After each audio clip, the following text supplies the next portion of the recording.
هو انا ببقى فجاه قاعدين كده ونلاقي حد من اصحابنا قال ما عملتش ستريك. ما عملتش ستريك؟ ما عملش ستريك. لا يا شيخ. طب وانت بتعملي ستريك؟ لا الحمد لله مش بعمل طب ستريك. انا عايز اعمل ستريك. او عايشه عادي من غير ستريك. وعايشه من غير ستريك؟ انت عايز تعمل ستريك؟ انا عايز اعمل ستريك طبعا.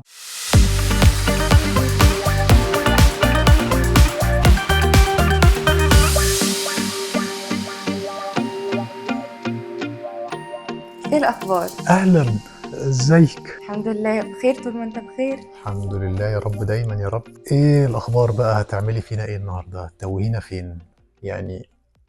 شكلك كده عايزه تتوهينا في توهه كبيره شويه. باين عليا قوي كده. باين كمان، يعني حاسس كده ان في جز كده، في تحفز. حاسس باين، يعني باين الدرجات بينط كده. خلاص بس كفايه شكلي عامل ازاي. مم. انا هسألك سؤال صريح وفي سنة برضو ايه لف ودوران ثعباني كده شوية. مم.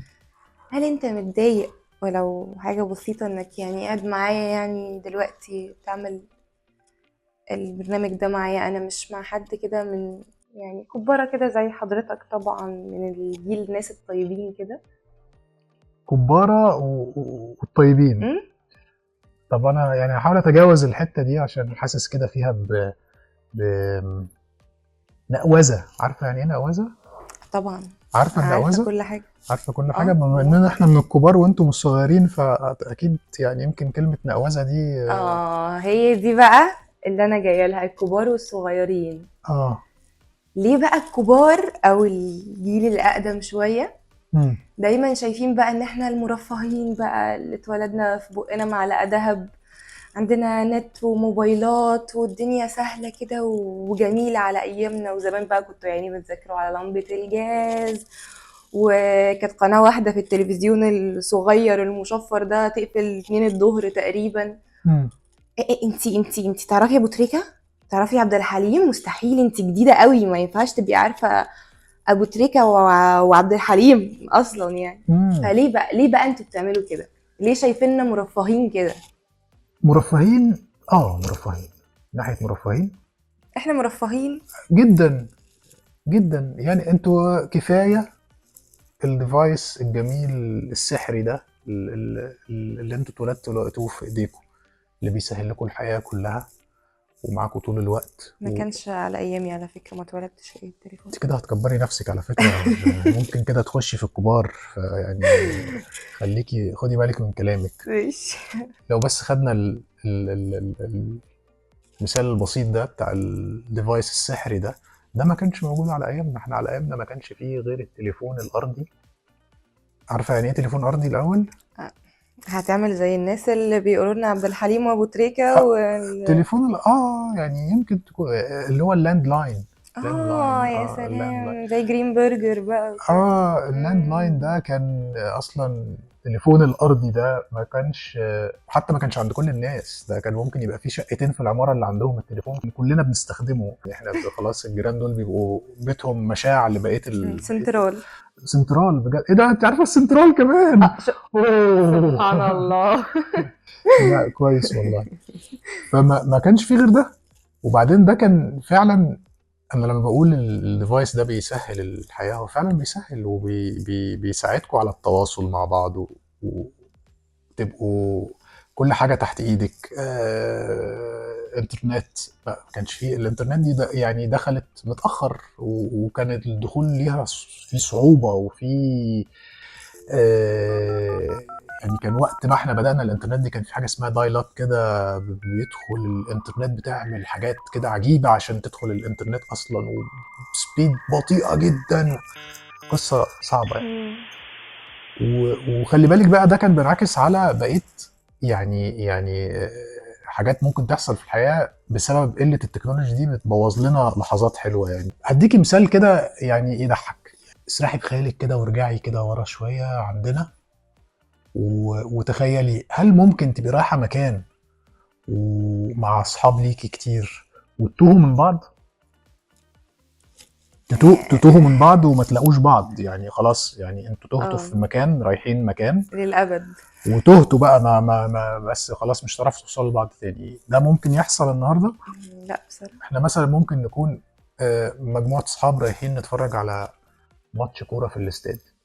ودي بالنسبه لنا كانت بتبقى متعه جميله جدا ان احنا نروح نتفرج على الماتش سوا مع بعض. تمام. فوقت الدخول بيبقى فيه زحمه جدا، وبالذات في الماتشات اللي فيها جمهور كتير وكده بيبقى فيه زحمه وبتاع، فممكن يحصل بسبب الزحمه والناس بتزق وحاجات كده، فممكن نبعد عن بعض ونتفرق. عارفه ده معناه ايه؟ خلاص بقى مش هنلاقي بعض تاني. ما خلصت بمعنى خلصت، اللي هو خلاص كل واحد بيدخل يقعد في المدرج لوحده بيتفرج، مش لوحده، حواليه ناس بس مش اصحابه. احنا اصلا رايحين مع بعض عشان نتفرج مع بعض ونستمتع مع بعض ونعلق مع بعض على الحاجه وبتاع وكده، فندخل كل واحد يلاقي نفسه لوحده. مش قادره اتخيل. وخلاص تقضي الماتش بقى كل واحد يقعد يتفرج لوحده خالص. وبعدين بقى لما نبقى نتقابل تاني هنبقى نحكي لبعض بقى. لكن دلوقتي ايه اللي هيحصل لو حالة زي دي حصلت؟ الو انت فين؟ انا هنا. طب ابعت لي اللوكيشن بتاعه، خلاص لايف لوكيشن شغال على طول، انتوا فين مع بعض، خلاص خلصت الموضوع. فده مثال صغير. ولذلك بقى احنا بدأنا كمان ايه ندور على حلول للمشاكل دي. يعني بقينا نتفق مع بعض انه لو داخلين مكان مع بعض، بالذات هو دايما زمان كان الواحد اكتر ما كانش فيه بقى الايفنتس والحفلات الحاجات الكتير اللي موجوده دلوقتي دي، فكان المتعه ان احنا نروح الاستاد نتفرج على الكوره.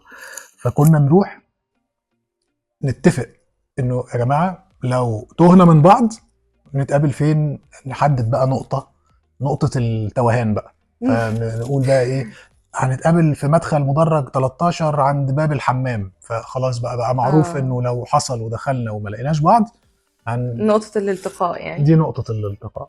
فبقينا ندور على حلول مبنية على انه مفيش التكنولوجي ده طبعا لو بنتكلم عن حتة التكنولوجي بس كنتم مرفهين ليه يعني. بس يعني هل انتوا شايفين ان الرفاهية بتاعتنا متحددة علشان GPS ولا عشان كنتوا بتتوهوا مع بعض؟ بغض النظر الموضوع ده كوميدي جدا يعني. هو كوميدي طبعا، هو كوميدي دلوقتي، بس ساعتها كان نكد بقى. وقتها يعني فقدنا متعة لحظة كنا هنبقى متجمعين فيها مع بعض. لو كان معانا الجهاز السحري ده كنا هنعرف نفضل مع بعض ونستمتع باللحظة دي. واحنا مش بس كنا بنتوه من بعض، احنا كنا بنتوه في العموم. بنتوه يعني بجد، يعني ان مش بنوصل. ما كانش فيه عندنا GPS، ما كانش فيه حد بيقول لنا بعد 300 متر ادخل يمين، بعد 400 متر ادخل شمال، والحمد لله على السلامة انت وصلت العنوان بتاعك. ما كانش فيه الكلام. بس ولاد الحلال كتير يعني بيدلوكوا. ما هو دول اللي كنا بنضطر نسألهم ونقول لهم العنوان ده فين، والعنوان بيبقى معانا على ورقة كده ونسأل عليه، فيقولوا لنا هو قال لك فين. فممكن في الآخر ينتهي الموضوع بان احنا ما نوصلش ولف وارجع تاني روح على بيتك. لف وارجع تاني. هي حاجة صعبة بصراحة، ما اقدرش اتخيلها بجد يعني بجد. بس بعيدا عن التوهان والحاجات دي كلها، شايف ان دلوقتي زمن بقى وحش، وزمان على ايامكم بقى الدنيا كانت احسن وكل الكلام ده، فتحب نعيش زمان؟ تحب بقى نرجع نكمل حياتنا اللي دلوقتي دي في الجيل القديم، في ايام الدنيا الطيبة كده واليوم 50 ساعة والحاجات الحلوة دي ما قبل التكنولوجي والكلام ده كله؟ لا لا لا، يعني مش للدرجه دي، لانه التكنولوجي دي، وبعدين هو ده المثل بس اللي احنا ضربناه في فرق ليه انتم مرفهين، يعني عشان شويه حاجات كده ظريفه يعني. لكن احنا نرجع تاني لورا لا، التطور مطلوب وجميل ومفيد. ومفيد مش بس في الرفاهيات، يعني مفيد في الشغل، مفيد في انه بيسهل حاجات كتير في الحياه، بيوفر وقت في حاجات كتير جدا. وبعدين خلي بالك الخناقه دي دايره من زمان وهتفضل دايره. يعني زمان وقت ما انا اللي كنت صغير، جين زي بقى، مش انتوا اسمكم جين زي دلوقتي تقريبا؟ انا لسه عارفه الكلمه دي من حبه على فكره، ما تبصليش كده. لا ازاي انتوا جين زي؟ ده انا على كده بقى مواكب التطور. انتوا حضرتك جين زي، عارف كل حاجه يا اخي، واحنا بومرز. وصلت للبومرز كمان. امال ايه امال. فلا زمان كان برضو نفس الخناقه دي بتحصل. وكان بيبقى فيه تطور برضو، وكان التطور ده بيعمل برضو، بس طبعا التطور وقتنا كان الريت بتاعه ابطأ شويه من دلوقتي احنا واحنا بنتكلم دلوقتي اكيد حصل تطور جديد. لكن وقتنا كان كل سنه ولا سنتين ينزل فيرجن جديد من سوفت وير هيفيدنا في الشغل. فاحنا نبقى الجيل الجديد عايز اشتغل بيه عشان ده في شويه ادوات جديده هتسهل حاجه كلام من ده. وكنا بنقابل برضو رفض من الجيل الاكبر بقى، يعني احنا كان برضو بيحصل الموضوع ده. بس في النهايه كنا بنتفق احنا الاثنين، لانه بنكتشف فعلا ان الحاجات الجديده دي بتسهل الامور. فحتى الجيل القديم اللي كان معترض في الاول بيوافق، لانه بيكتشف انه الموضوع ده فعلا سهل، وفر وقت وسهل مجهود وعمل حاجات كتير. فطبعا لا، التطور مطلوب، يعني مطلوب جدا. مشكلته بس الوحيده دلوقتي ان القدره على الاستيعاب بتاعته بقت يعني صعبه جدا بالنسبه بقى للاجيال. انت عندك مشكله في الاستيعاب جدا. ده انا اللي عندي مشكله في الاستيعاب. ما دي مشكلتي مع التكنولوجي والحاجات دي، عشان كده انا جايه بقول لك اللي هو انتوا ليه شايفيننا مرفهين؟ ده انا مش مبسوطين يعني. كل حاجه بسرعه قوي، يعني انا اصلا حاسه ان انا مش بفهم قوي تويتر، يعني عامله حتى الان 5-6 اكونتس كده، كل شويه بعمل اكونت وادخل ما افهمش اي حاجه، فاقوم خارجه انسى الباسورد واقوم عامله واحد تاني، اجرب ادي نفسي فرصه. ولا السناب شات، يعني الحمد لله مؤخرا فهمت السناب شات والستريك والحاجات دي. فلا، هو الاستيعاب صعب مش على القديم بس، على الجديد كمان. طب هو انت كده طمنتيني على نفسي، بس على فكره تويتر ده قديم، يعني المفروض تبقى انت عارفاه كويس. يعني سناب شات انا ده ما بالنسبه لي، يعني ممكن اكون بفهم اللغه اليابانيه اسهل شويه من السناب شات يعني. لكن وبعدين واضح بقى دلوقتي كمان انت بتقولي واضح في ابلكيشن جديد اسمها ستريك، وانا ما اعرفش. لا، الستريك ده جوه السناب شات نفسه. يعني دي مش ابلكيشن منفصل؟ لا اقول لك بقى اعمل نفسي جديده بقى. الستريك دي حاجه جوه السناب شات، ان انت لو انت وحد تاني بعتوا لبعض حاجه في يوم بكده بقى عندكم سكور 1 ستريك. لو قعدتوا لمده 10 ايام ورا بعض بتعملوا نفس الموضوع ده، انت تبعت له حاجه وهو يبعت لك حاجه لمده 10 ايام كل يوم، كده بقى السكور بتاعكم 10 ستريكس. 1000 يوم بقى 1000 ستريك تقريبا. يعني انا يعني لو حد عايز يعدل الموضوع ده في الكومنت او حاجه يكتب، بس تقريبا يعني انا مش عارفه ايه الهدف. بس ايوه هو يعني في سكور، يعني في ده جيم. ما تسالنيش ايه الهدف، هو انا وقفت لغايه يعني حد بيكسب حاجه في الاخر، يعني لازم يعمل يعني الستريك ده. هو انا لازم فجاه قاعدين كده ونلاقي حد من اصحابنا قال ما عملتش ستريك. ما عملتش ستريك لا يا شيخ. طب وانت بتعملي ستريك؟ لا الحمد لله مش بعمل ستريك. طب انا عايز اعمل ستريك. او عايشه عادي من غير ستريك. وعايشه من غير ستريك؟ انت عايز تعمل ستريك؟ انا عايز اعمل ستريك طبعا. يعني ممكن نشوف حد بقى يعلمنا. طب هو يعني ايه ستريك اصلا؟ يعني ما ايه؟ ما تسالنيش بقى في التفاصيل دي، يعني الكلمتين اللي عارفاهم قلتهم. طيب ماشي. طب بس انا عايز افهم الموضوع ده عشان ابقى يعني ابديتد كده. بيبقى عندهم ليست كده الناس بقى اللي بيستريكوا معاهم بقى. شفت يستريكوا دي؟ يستريكوا لا نبقى نشوف حد يعلمنا يستريكوا ده. ماشي. طيب يعني الوقت اللي انا فهمته ان انت شكلك اصلا انت اللي مش عاجبك الفتره دي، يعني التطور اللي بيحصل ده. انت ايه شايفه ان احنا يعني انت عايز ترجعي ورا؟ بحس ان انا بحسدكم بصراحه لما تقعدوا تحكوا بقى ذكريات الطفوله بقى، وترجعوا من المدرسه تعملوا الواجب وتعملوا الغدا وتتغدوا وتلعبوا شويه وبعدين تنزلوا تزوروا حد بالليل. لا وبننام كمان شويه. بترجعوا 10 بالليل بقى زي العيال اللي شاطره كده. في قيلوله بننامها في النص. في النص مش في النص كمان. وبعدين نبقى ننزل ونرجع وحاجات كده. لا يعني بجد فعلا زمان بشهادتكم الدنيا كانت احلى، اللي هو الولاد تقعد تلعب مع بعض والناس بتزور بعض، قرايب وصحاب والمصايف بقى اللي هي بتاعت زمان بقى، اللي هو راس البر والعجمي والحاجات دي، وفي لعب. يعني انتوا كنتوا حتى بتقعدوا تعلمونا مثلا تبقوا عارفين حاجات سحر، واللعب اللي هو حاجات بالايدين والحاجات دي. مفيش كل ده على ايامنا خالص. هو احنا انا يعني اقصى حاجه على ايامنا كانت السلم والتعبان وبنك الحظ وليدو والحاجات دي. طب ما انتي لحقتي حاجات حلوه كتير. والله زمان العز.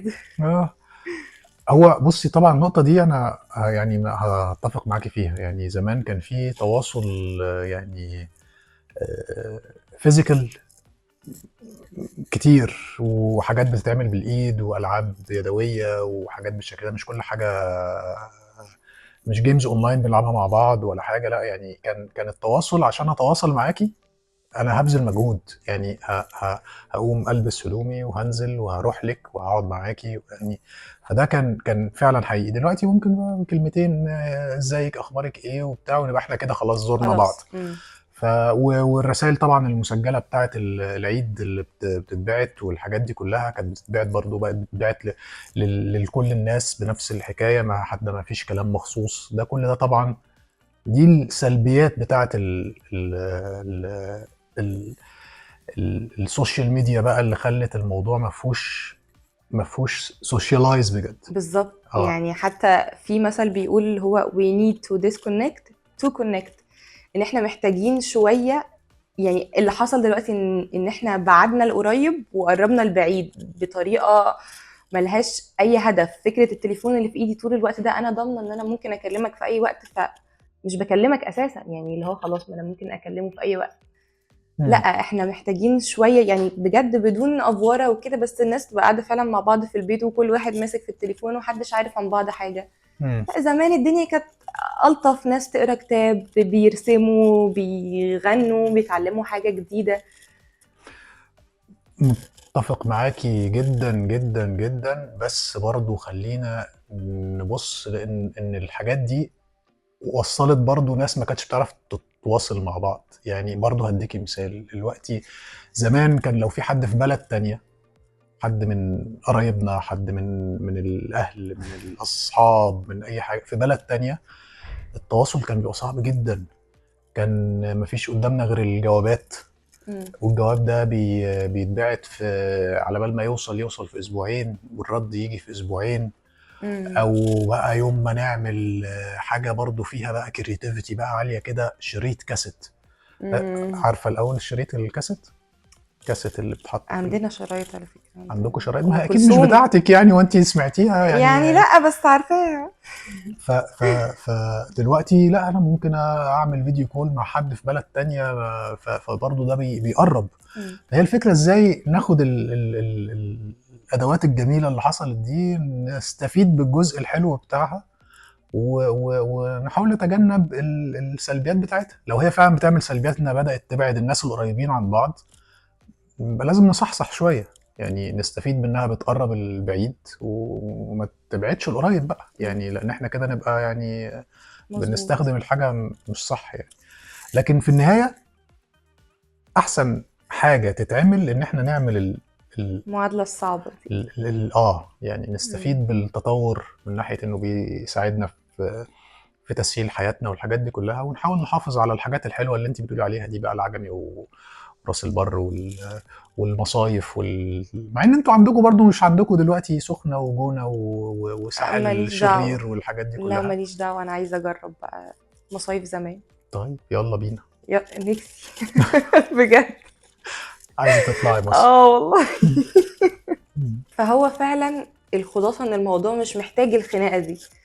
يعني سواء زمان احسن او دلوقتي احسن، او اتقابلنا في حتة في النص فعلا زي ما قلنا استفدنا بالتكنولوجي بس من غير ما ناخد سلبياتها، مم. فخلاص ملهاش لازمة بقى كل الخناقة دي وتقولي مرفهين واقول هي لك ده هي اصلا قديمة. الكلمة بداية كلامنا ان احنا قلنا ان في خناقة، هو المفروض ما يبقاش في خناقة. مم. هي مش خناقة، هي بس ده اللي هتطلعي مش عارفاه بجد بقى. كان في ممثل زمان كده صوته جهوري كده اسمه عباس فارس. لا. وكان في فيلم كده اسمه مش عارف الزواج على الطريقة الحديثة أو حاجة زي كده. مم. فكان هو بيقول كلمة كده شهيرة قوي، بيقول ده صراع بين الجيل القديم والجيل الجديد ومش عارف. اركبها بقى على الفيديو كده. هنشوف الفيلم ده، فيلم لطيف قوي والله، نبقى نشوفه مع بعض. اه. فيلم ظريف ابيض واسود جميل كده، من ايام الزمن الجميل اللي انت نفسك ترجعي اللي له نفسي ده. اروح له. فهو حتى هو كان بيقول صراع. مش هو مش المفروض يبقى صراع، مش المفروض يبقى خناقه، مش المفروض يبقى كل الحاجات دي كلها.